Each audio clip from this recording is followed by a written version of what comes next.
कर्म योग। श्री कृष्ण ने गीता में कहा है, योग है कर्मेसु कौशलम, यानी कुशलता पूर्वक काम करना ही योग है। कर्म योग का सिद्धांत है कि हम वर्तमान में जो कुछ भी अनुभव करते हैं वो हमारे पूर्व कर्मों पर आधारित होता है। कर्म योग के जरिए मनुष्य किसी मोह माया में फंसे बिना सांसारिक कार्य करता जाता है और अंत में परमेश्वर में लीन हो जाता है। गृहस्थ लोगों के लिए ये योग सबसे उपयुक्त माना गया है। कर्म योग के प्रति जागरूक होकर हम वर्तमान को अच्छा भविष्य बनाने का एक रास्ता बना सकते हैं, जो हमें नकारात्मकता और स्वार्थ से बाध्य होने से मुक्त करता है। कर्म आत्म आरोही कार्रवाई का मार्ग है। जब भी हम अपना काम करते हैं और अपना जीवन निस्वार्थ रूप में जीते हैं तो दूसरों की सेवा करते हैं, हम कर्म योग करते हैं। कर्म करना ही कर्म योग है। इसका उद्देश्य है कर्मों में कुशलता लाना। यही सहज योग है। भक्ति योग। भक्ति का अर्थ दिव्य प्रेम और योग का अर्थ जुड़ना है। भक्ति योग भावनाओं को नियंत्रित करने का एक सकारात्मक तरीका है। भक्ति का मार्ग हमें सभी के लिए स्वीकार्यता और सहिष्णुता पैदा करने का अवसर प्रदान करता है। ईश्वर, सृष्टि, प्राणियों, पशु पक्षियों आदि के प्रति प्रेम, समर्पण भाव और निष्ठा को ही भक्ति योग माना गया है। भक्ति योग किसी भी उम्र, धर्म, राष्ट्र का निर्धन व अमीर व्यक्ति कर सकता है।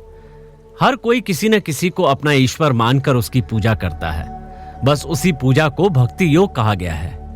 ये भक्ति निस्वार्थ भाव से की जाती है ताकि हम अपने उद्देश्य को सुरक्षित हासिल कर सकें।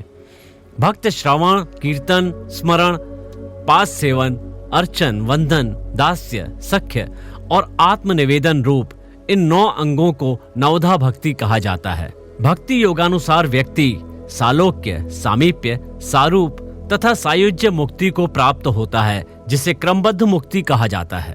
ज्ञान योग। ज्ञान योग को बुद्धि का मार्ग माना गया है। ये ज्ञान और स्वयं से परिचय करने का जरिया है। ऋषि या विद्वान का मार्ग है। इस पथ पर चलने के लिए योग के ग्रंथों और ग्रंथों के अध्ययन के माध्यम से बुद्धि के विकास की आवश्यकता होती है।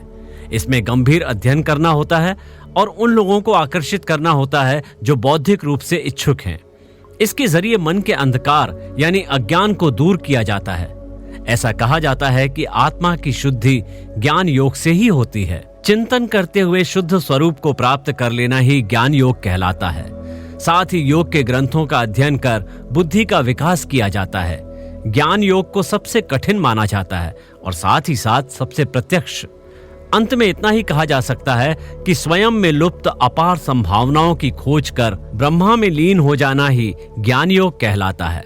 साक्षी भाव द्वारा विशुद्ध आत्मा का ज्ञान प्राप्त करना ही ज्ञान योग है। यही ध्यान योग है। हठ योग। ये प्राचीन भारतीय साधना पद्धति है।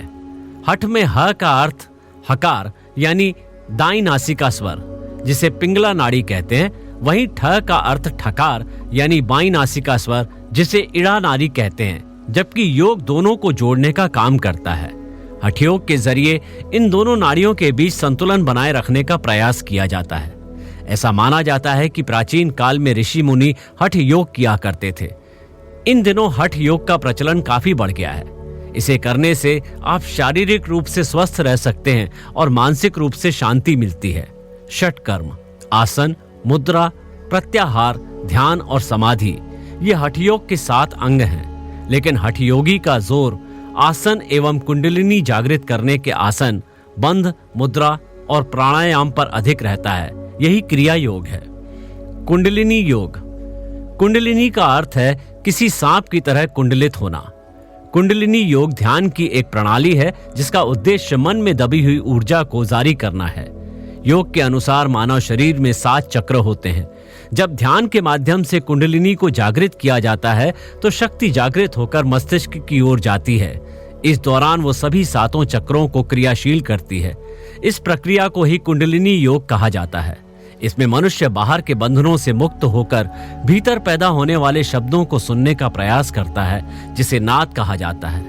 इस प्रकार के अभ्यास से मन की चंचलता समाप्त होती है और एकाग्रता बढ़ती है। लय योग।